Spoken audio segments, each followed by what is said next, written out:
In this video, we're discussing all the basics of ball management in high school baseball. We'll also review some tips and tricks to help you speed up gameplay and avoid complicated situations. This includes everything from pre-game responsibilities to managing your inventory every inning to ensure a smooth and quick game. So we'll start by reviewing the rules as they apply before the game, and then we'll cover strategies for keeping up the pace of play.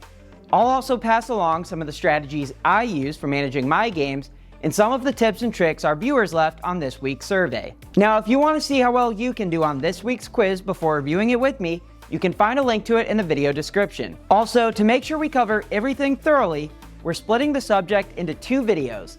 In the second, we'll focus on defacing and applying foreign substances to the ball. And a quick disclaimer here is some of this will come from the rule book, and some of it will come from a variation of umpire manuals, schools, and even feedback from our viewers. So there may be some variations of the policies for your specific league or level of baseball, and you may prefer or be given other strategies for your games. Remember, it's always best to listen to the person who signs your checks and assigns your games. Hi everyone, Patrick Farber from JHSA Baseball Umpire Development and Umpire Classroom, where we help umpires develop their knowledge and skills.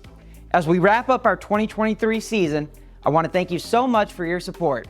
It's been great hearing from all of you every week, and we'll be experimenting with new content and new ways to deliver content throughout the off-season to prepare for a better 2024. So thanks for subscribing, and be sure to keep an eye out for our new content in the off-season.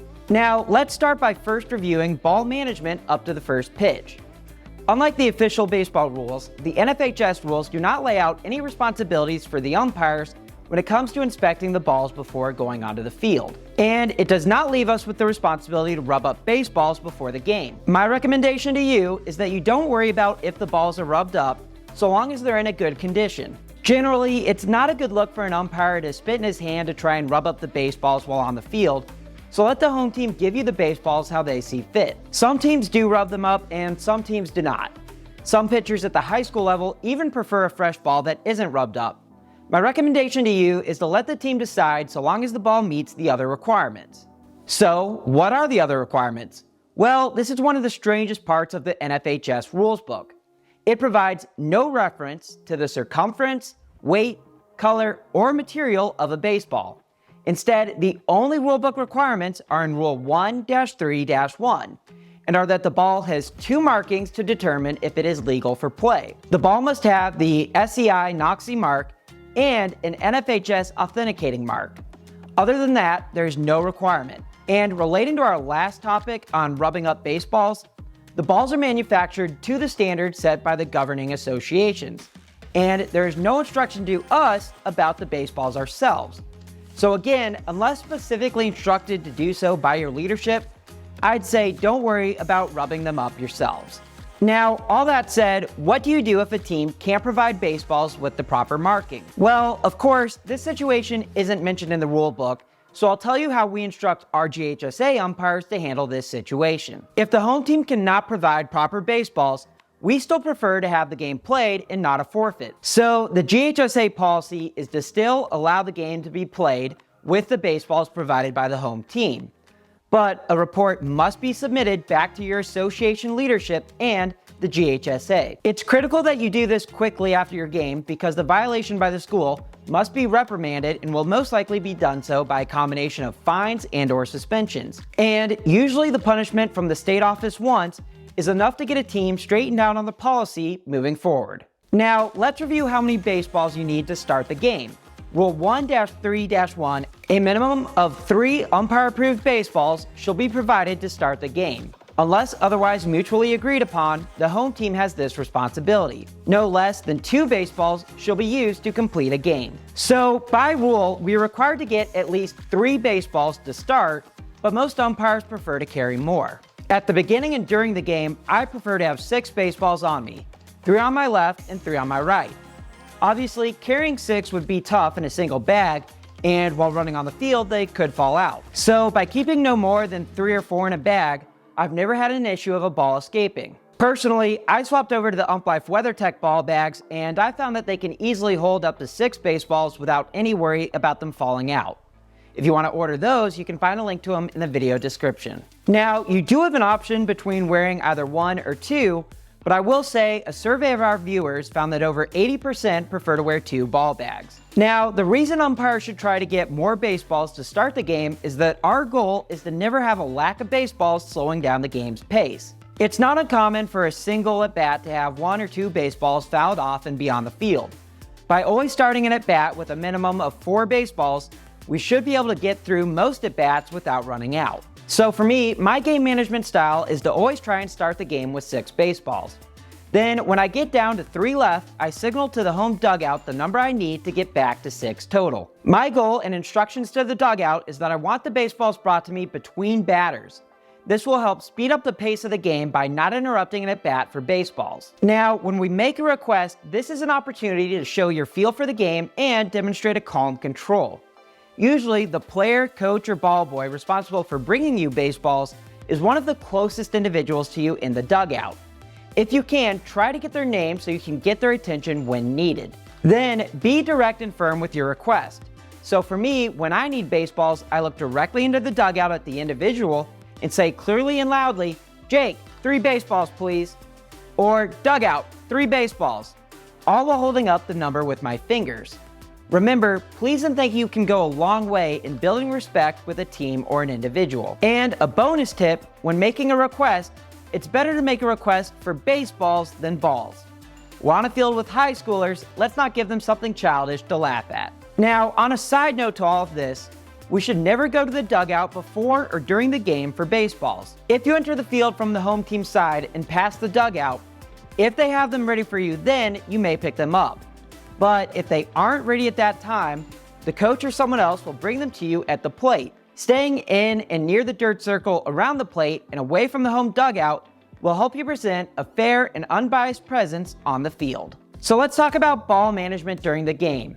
If a ball is fouled off and leaves the dirt area around home plate, our preference is that the on-deck batter or someone from the dugout grabs the ball and returns it to the home dugout and off of the field. This allows you to quickly give a ball to the catcher that he then gets back to the pitcher and shortens the amount of time between pitches. And by having the ball off the field and not with the on-deck batter on the ground, this can prevent a difficult scenario where a live ball ends up in the same area and trips a defensive player or is accidentally the one the defense picks up to make a play. Now, I'd say 95% of the time, this process of ball retrieval happens smoothly. But do make sure to check that the ball is retrieved and that the individual that got the ball is back in their position before putting the ball in play. Now, if no one does retrieve the ball, there is no rule on who should, but generally, I encourage you that if it is outside the dirt circle around home, it should not be you retrieving it. The players get to spend half the game not on the field and you don't. Make it clear that our expectation is that someone needs to be on duty to retrieve foul balls or, with no runners on, wild pitches. So in those scenarios, we obviously grabbed the ball out of our bag and got it to the pitcher. But sometimes the ball can get back to the pitcher before we get one into play, or the pitcher can even want the same ball instead of a new one. It's important that anytime a ball may have been defaced or altered, we need to inspect it before allowing play to resume. The inspection isn't anything scientific, just a visual review of the ball for cuts or deformities while feeling it in our hands for any other defects. Situations where we should do this include when a ball comes off a wall or fence, such as on a foul ball or wild pitch, along with scenarios where it may have been cut, such as hits off the end of the bat or when it contacts the spikes of someone's cleats. So our first strategy should always be to quickly get a new ball in through the catcher. But don't be afraid to call time and inspect a ball in these scenarios. And side note, if a ball is cut or deformed during playing action, it is still in play until all action is stopped and time is granted. So before covering the case plays, I want to add a couple tips and tricks you all suggested. The first is that some umpires prefer that a ball be handed to them and not thrown. Personally, I don't mind if the ball is underhanded to me from within 10 feet, but if you're going to have it tossed to you, you better not drop it. An easy way to keep from embarrassing yourself is to always have the ball handed to you and not thrown. If the ball is coming from further away, then have it thrown to the catcher and then handed to you. Of course, you should ensure that all of this happens during a dead ball. A second tip viewers gave, and one that I agree with, is that it's always best to let the catcher throw the ball to the pitcher. He's the one that is warmed up and is expected to make that throw routinely. You can save yourself some embarrassment by letting him make the bad throws and not you. By doing this, you'll ultimately save time by the catcher throwing the ball better than you can. Now, all that said, there are scenarios where the only logical step may be for you to deliver the ball to the pitcher, such as when a catcher is retrieving a ball back at the backstop. In these scenarios, make a throw that makes you look good or get close enough to where you can do that. Lobbing the ball high in the air makes you look unprofessional and disinterested in the game. If you have to throw it, give it some power, like a second baseman to first on a routine groundout. Now, let's break down this week's case plays for what we have reviewed so far. Case play number 1. The home team does not have Noxie marked baseballs for the game. They have unmarked baseballs available for the umpires. Is this A, the umpire should not allow the game to start without Noxie baseballs, or B, the umpire should allow the game to start and will report the violation to their association's leadership? So the correct answer here may vary from state to state, but for our GHSA umpires, the correct answer is B. So what the umpire should do is still allow the game to be played, and then after the game, fill out a report and send it to their association's leadership. Then it will get back to the GHSA for them to enforce any penalties. Case play number 2. How many baseballs are required to start the game? 1, 2, 3, 4, or no requirement? The correct answer here is 3. The minimum requirement of baseballs required in the rulebook to start a game is 3. Case play number 3. Who is required to rub up baseballs prior to the start of the game? Is it A, the umpires, B, the home team, C, the starting pitchers for both teams, or D, there is no requirement? The correct answer here is D. There is no requirement in the rules book that the baseballs must be rubbed up. Case play number 4. Is a team allowed to rub up baseballs before they are used in gameplay? The correct answer here is yes. A team can rub up the baseballs before they are put in play. So that's the first half of this breakdown for ball management. Thanks to Umpire for sending us a couple of their ball bags to show off, and you can get them yourself through the brochure linked in the video description. Thanks to everyone who provided their feedback and their own advice for this video, and be sure to join us for the second half linked on the screen and in the video description.